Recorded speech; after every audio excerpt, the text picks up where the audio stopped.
اللهم بارك على محمد وعلى آل محمد كما باركت على إبراهيم وعلى آل إبراهيم إنك حميد مجيد.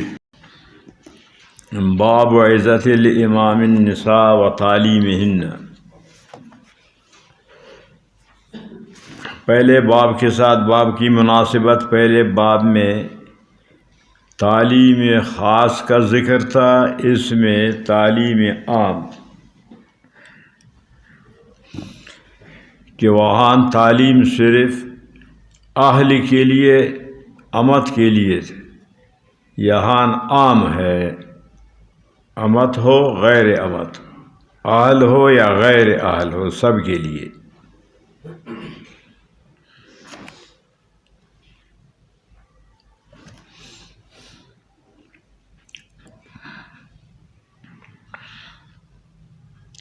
عزت الامام النساء یہ عام ہے کہ ہر امام عورتوں کو واعظ کرے اور ان کو تعلیم دے.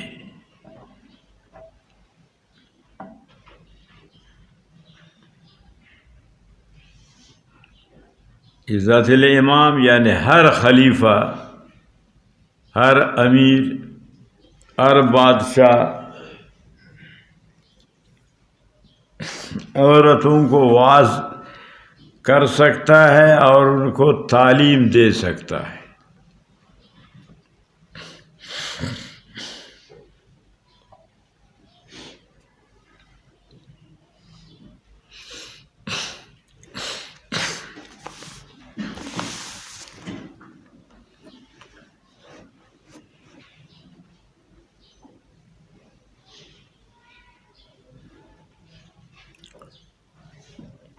تو یہ عام ہے.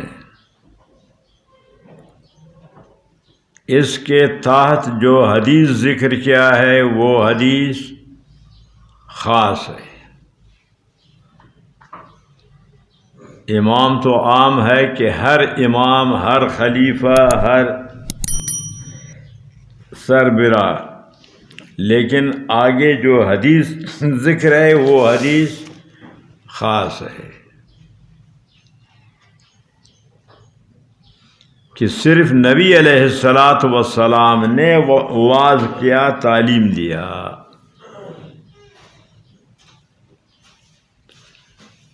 سمجھ رہے ہو یا نہیں؟ تو اس کو کہتے ہیں عام مخصوص منہ البعض. اصول میں تم نے پڑھا ہے نا کہ عام مخصوص منہ البعض.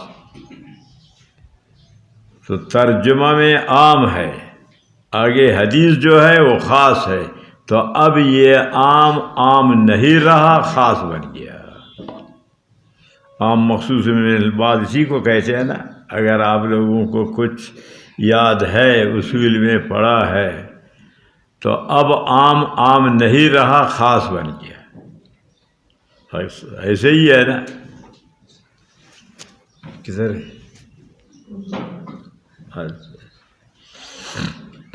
میں بات سمجھ میں آ گیا؟ بات کو سمجھا کرو.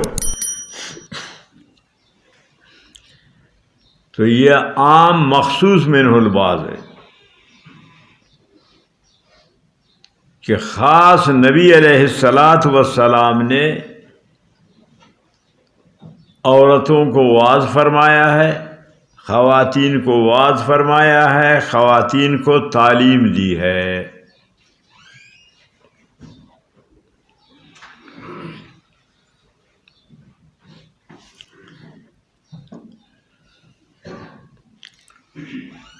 تو یہ نبی کی خاصیت ہے. بات کو سمجھنا چاہیے، یہ نبی کی خاصیت ہے. ایک ہے خاصیت، دوسری ہے سنت.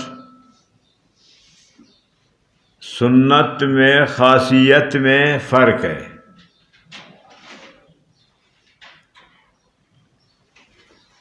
نبی کا ایک عمل سنت ہے، دوسرا خاصیت ہے.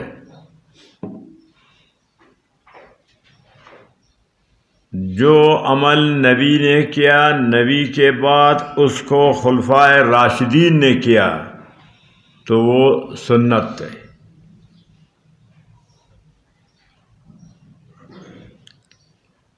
جو عمل نبی نے کیا پھر اس پر خلفائے راشدین نے عمل کیا یہ سنت ہے. یہ امت کے لیے سب کے لیے یہ عمل کرنا سنت ہوگا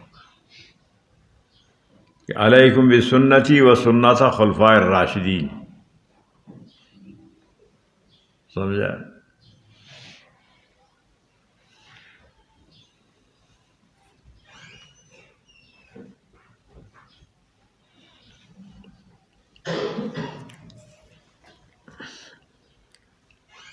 سمجھا گیا یا نہیں؟ جو نبی نے عمل کیا خلفائے راشدین نے اس پر عمل کیا تو یہ ہے سنت، سب امت کے لیے ہے.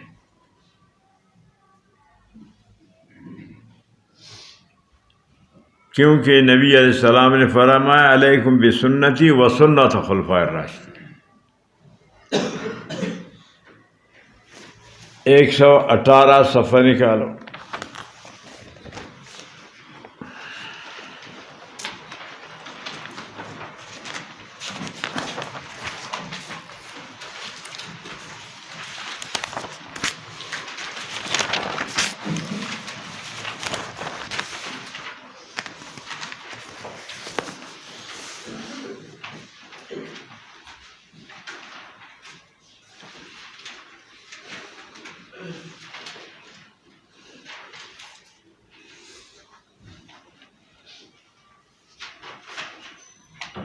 ایک سو یا 218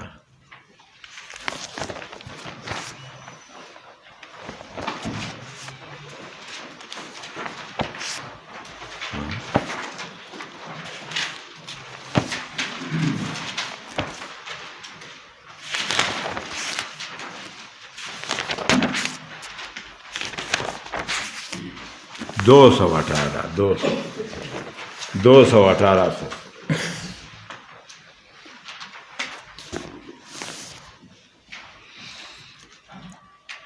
تو 218 صفحہ میں ہے کہ ان عمر بن خطاب رضی اللہ تعالیٰ عنہ قال للرکن اما واللہ انی لعالم ان کہ حجر لا تضر ولا تنفع ولولا انی رأیت رسول اللہ صلی اللہ علیہ وسلم استلم کی مستلمت فاستلم ثم قال وما لنا وللرمل انما كنا رأينا به المشركين وقد اهلكهم ثم قال اب یہ سنو قال شيئا صنعه رسول اللہ صلی اللہ علیہ وسلم فلا نحب ان نتركه.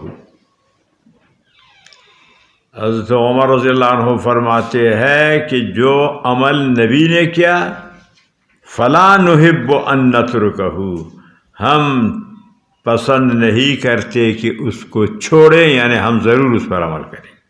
سمجھ رہے ہیں؟ بات کو اچھی طرح غور سے سنو، ہے نا کہ حضرت عمر رضی اللہ عنہ فرماتے نبی کا عمل کو ہم چھوڑ نہیں سکتے، اس پر ضرور عمل کریں گے. تو خلفائے راشدین نبی کے عمل پر عمل کیا وہ سنت ہے، آپ امت کے لیے سب کے لیے. اچھا دوسرا 434 صفحہ ہے تقریباً، دیکھو.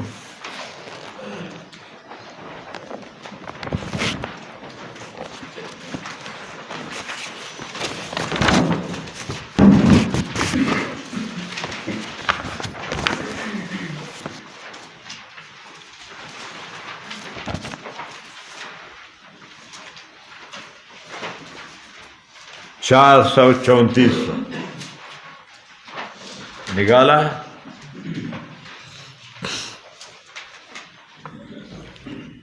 نکالا نا؟ دیکھو آگے.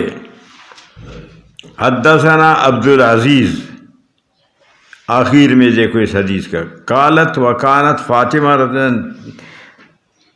تسأل ابا بکر نصیبا مما ترک رسول اللہ صلی اللہ علیہ وسلم من خیبر و فدق و صدقۃ بالمدینہ. اب آگے فابا ابو بکر رضی اللہ عنہ علیہا ذالک وقال، یہ اب دیکھو صدیق اکبر کیا فرمائے، لست تارکا شیئا کان رسول اللہ صلی اللہ علیہ وسلم یعمل بہ الا انی عملت بہ۔ صدیق اکبر کیا فرماتے ہیں، نبی نے جو عمل کیا، لست تارکا، میں نے اس کو نہیں چھوڑا ہے، بلکہ میں عمل کیا ہے اس پر۔ نبی نے جو عمل کیا، صدیق فرماتے ہیں کہ میں نے اس پر عمل کیا ہے، اس کو چھوڑا نہیں۔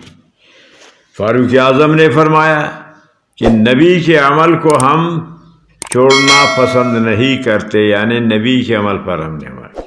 صدیق اکبر بھی فرماتے ہیں کہ نبی کے عمل کو نہیں چھوڑتے۔ تو یہ دلیل ہے اس بات کا کہ جو عمل نبی نے کیا، خلفائے راشدین نے کیا، وہ سنت ہے سب امت کے لیے۔ سمجھ میں آئے، بات کو سمجھنا چاہیے۔ اور وہ عمل کہ نبی نے کیا، خلفائے راشدین نے عمل نہیں کیا، وہ نبی کی خاصیت ہے، وہ کسی کے لیے کرنا جائز نہیں۔ یہ ہے اصول۔ سمجھ رہے یا نہیں؟ بات کو سمجھو اچھی طریقے سے۔ تو صدیق اکبر، فاروق اعظم خلفائے راشدین ہے نا، کہ وہ فرماتے نبی کے عمل کو ہم نے نہیں چھوڑا ہے۔ تو نبی صلی اللہ علیہ وسلم نے فرمایا علیکم بسنتی و سنت خلفائے راشدین، کہ چونکہ خلفاء نے نبی کے سنت کو نہیں چھوڑا، اس لیے نبی صلی اللہ علیہ وسلم نے فرمایا خلفائے راشدین کے سنت پر تم عمل کرو، وہ میری سنت پر عمل ہوگا۔ ٹھیک ہے، اچھا یہ آ گیا نا، بات سمجھ لیں۔ تو اب دیکھو کہ نبی علیہ السلام نے تو واعظ فرمایا، عورتوں کو نبی علیہ السلام نے تعلیم دی، ٹھیک ہے نا۔ تو خلفائے راشدین نے یہ عمل کیا ہے؟ اگر خلفائے راشدین نے یہ عمل کیا ہے، واعظ کرنا عورتوں کو، تعلیم دینا پڑھانا عورتوں کو، خلفاء نے کیا ہے، تو یہ سنت ہے، ہمیں اور آپ کو بھی کرنا ہے۔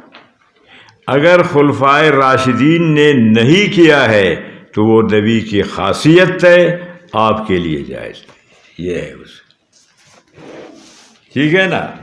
تو یہاں ترجمہ عام رکھا ہے امام بخاری، پھر حدیث خاص کے نبی کے لیے کہ یہ عام مخصوص من البعض ہے، یہ نبی کی خاصیت ہے، پڑھانا واعظ کرنا عورتوں کا دوسروں کے لیے جائز نہیں ہے۔ اب اس سے تم استدلال کرتے ہو مولوی صاحبان، سمجھا بنات کا مدرسہ ہے، خواتین فلانا ہے، واہ، یہ تو نبی کا عمل، صحابہ کے خلفاء کے عمل بھی سامنے تھا، قول بھی عمل دونوں، پھر ائمہ کے سامنے یہ عمل تھا نبی کا، ٹھیک ہے نا۔ تو ائمہ اربعہ کو کیا یہ حدیث معلوم نہیں تھا؟ ائمہ اربعہ بخاری کو نہیں جانتے، آپ لوگوں نے جانا، تو اس پر امام ابو حنیفہ عمل کرتے اگر یہ سنت ہوتا، ائمہ اربعہ عمل کرتے۔ پھر اس کے بعد آپ کے اکابر علماء دیوبند بخاری کے اس پر کیا انہوں نے عمل نہیں کیا؟ ان کا عمل بخاری کے خلاف تھا کیا؟ انہوں نے بنات کا مدرسہ بنایا، خواتین کا بنایا، کیا بنایا؟ سمجھا گیا یا نہیں؟ تو چونکہ یہ نبی کی خاصیت ہے، نہ خلفائے راشدین نے اس پر عمل کیا، نہ ائمہ اربعہ نے اس پر عمل کیا، نہ اکابر علماء دیوبند نے اس پر عمل کیا۔ سمجھا گیا نا؟ دارالعلوم دیوبند کا رسالہ میرے پاس ابھی بھی موجود ہے، اس میں سخت رد کیا ہے یہ بنات کے مدارس پر، ان کے مفاسد کو سارا ذکر کیا۔ سمجھا گیا نا؟ اور یہ بھی پھر لکھا کہ نہ عقلاً یہ جائز ہے، نہ نقلاً جائز ہے۔ تو آپ دیوبند کو بھی نہیں مانتے ہو، ائمہ کو نہیں مانتے ہو، صحابہ خلفائے راشدین کو آپ نہیں مانتے ہو، آپ کو کون سمجھائے گا؟ سمجھ رہے ہو یا نہیں؟ تو یہ نبی کی خاصیت ہے. خاصیت وہ ہے کہ نبی کے بغیر، اب نبی کے 9 بیویاں، تو پھر آپ کہو کہ نبی نے عمل کیا ہم بھی کریں؟ آپ کی وہ خاصیت ہے، آپ کے لیے جائز نہیں ہے. تو سنت کا خاصیت کا فرق نہیں کرتے، یا جانتے نہیں کہ ان میں فرق ہے یا نہیں، کہ سنت کون سا ہے اور خاصیت کون سا ہے.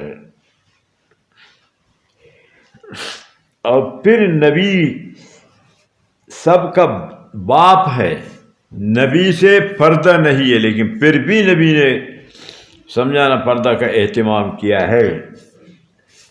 لیکن آپ نبی جیسے نہیں ہے.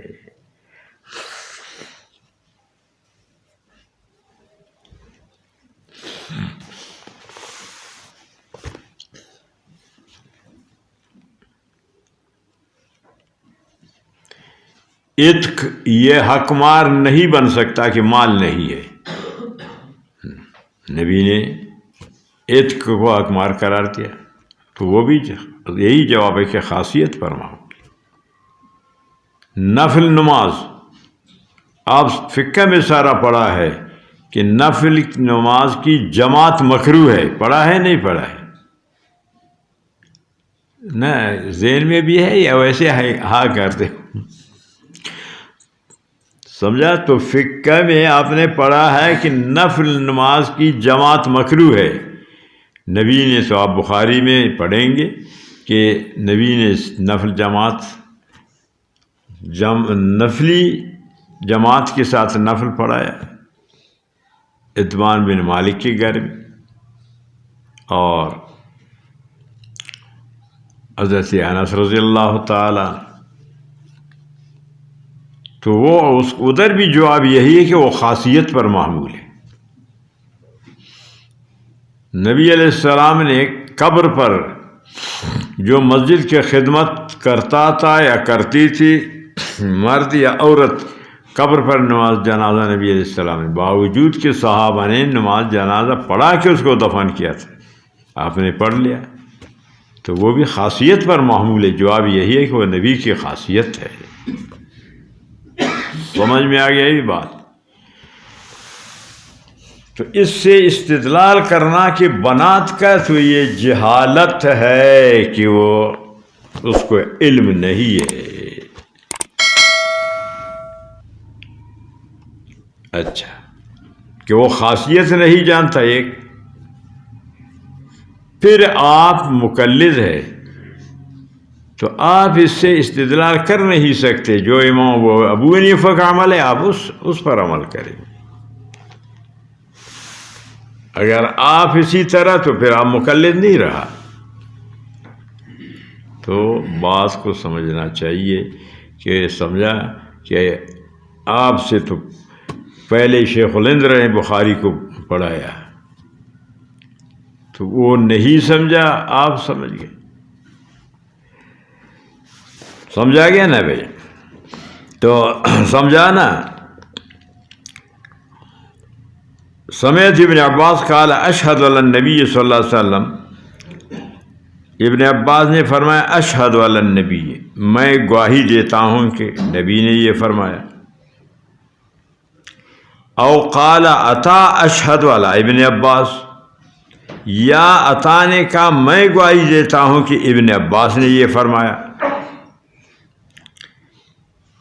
کہ ان النبی صلی اللہ علیہ وسلم خرج، نکلے، ومعہ حضرت بلال بھی تھے. عید کے نماز کا واقعہ ہے. فظن انہ لم یسمی النساء، نبی علیہ السلام نے یہ گمان کیا کہ لاؤڈ اسپیکر کا تو زمانہ نہیں تھا، میری آواز عورتوں تک نہیں پہنچی کہ عورتیں پیچھے ہے، دور ہے. فوعظہن، جدا جا کر کے پھر نبی علیہ السلام نے ان کو واعظ فرمایا. وامرہن، ان کو حکم کیا صدقہ کا.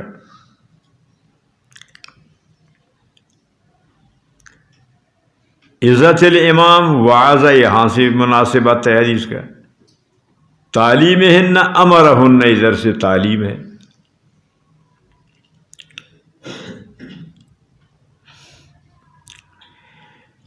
اگر آپ کہیں کہ نہیں جس طرح حدیث میں ہے ظاہری حدیث پر عمل کر کے پھر ٹھیک ہے، تو جو آپ کا ملک کا سربراہ ہے پھر وہ واز کرے نا، آپ تو نہیں ہے سربراہ. آپ کہیں کہ چلو ظاہری لفظ امام کا مراد لیں گے، تو ملک کا جو صدر ہے، وہ وزیر اعظم ہے، پھر وہ واز کریں نا. آپ کے لیے تو نہیں ہے کہ آپ واز کریں. چلو ظاہر کو لے لو، پھر بھی آپ کے لیے حجت نہیں بنتی حدیث.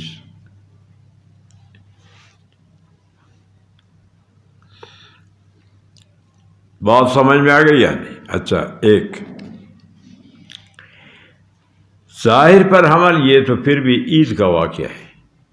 تو ملک کا جو سربراہ ہے وہ عید کے دن واز کرے نا، پھر دوسرے دنوں میں کیوں؟ اگر ظاہر کے لے لو تب بھی آپ کے لیے یہ حجت نہیں بنتی ہے. لیکن یہ ہے اس کو تو اہل علم سمجھتے ہیں، عوام اس بات کو نہیں سمجھتے. تو عوام کو مولوی صاحبان اپنے غرض کے لیے، مفاد کے لیے دھوکہ دیتے ہیں. تو علم کو عالم سمجھے گا، علمی بات کو علماء سمجھیں گے. بات بھائی آ گئی سمجھ میں؟ عمدۃ القاری شرح صحیح بخاری میں لکھا ہے کہ جہان مفاسد نہ ہو، ایک اور خوف فتنہ واعظ کا نہ ہو، کہ جو واعظ کرنے والا ہے کہ وہ اس عورتوں کے فتنہ میں مبتلا نہ ہو.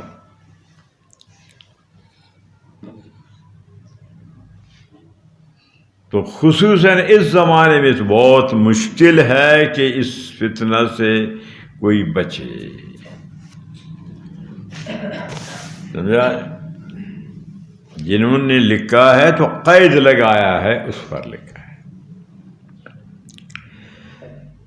تو جو صحیح بات ہے کہ یہ نبی کی خاصیت پر محمول ہے، کسی کے لیے جائز نہیں.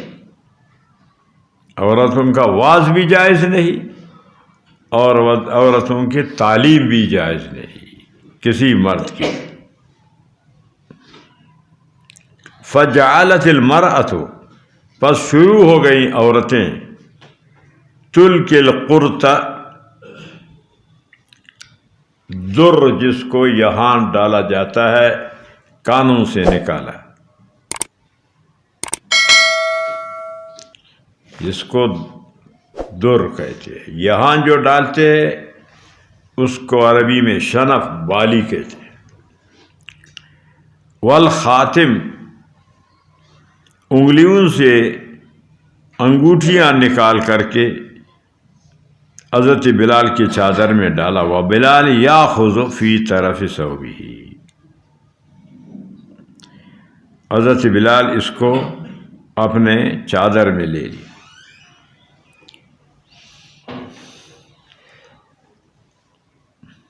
مولانا زکریہ رحمۃ اللہ علیہ فرماتے ہیں اس سے مدارس کا چندہ بھی ثابت ہوتا ہے کہ مدارس کے لیے چندہ جائز ہے. یہ بھی چندہ تھا کہ نبی علیہ السلام نے چندہ کی. امرہن بالصدقہ، ترغیب دیا ان کو صدقہ کرنا.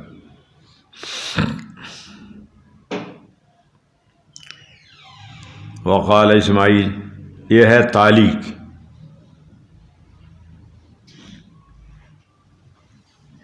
امام بخاری کا اسماعیل سے ملاقات نہیں ہوئی. 194 میں امام بخاری پیدا ہو گئے، تو 194 میں اسماعیل وفات کیا. تو جب ابراہیم و اسماعیل وفات کیا اسی سنہ میں امام بخاری پیدا ہو گئے، تو بچہ اس بچپن میں کیسے وہ سماع کر سکتا ہے، حدیث سن سکتا ہے؟ ادھر سے پیدا ہو گیا، شیرخوار بچہ ہے اور حدیث سنے، اسی لیے یہ تعلیق ہے، یہاں درمیان میں اور راوی رہ گیا ہے۔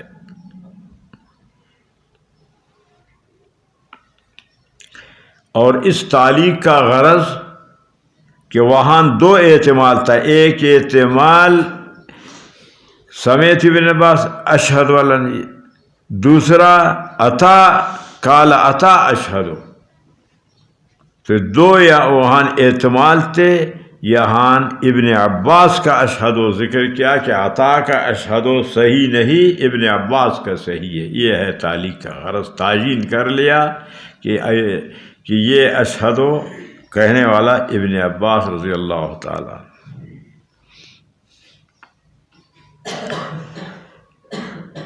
بات آ گئی بے سمجھ میں؟ حاصل ذہن میں رکھو کہ امام بخاری ترجمۃ الباب عام رکھا، پھر آگے حدیث خاص ذکر کیا، تو یہ عام مخصوص من البعض کہ یہ تعلیم واز نبی علیہ السلام کی خاصیت پر محمول ہے، آپ کی خاصیت ہے، یہ سنت نہیں کہ امت کے لیے جائز ہو۔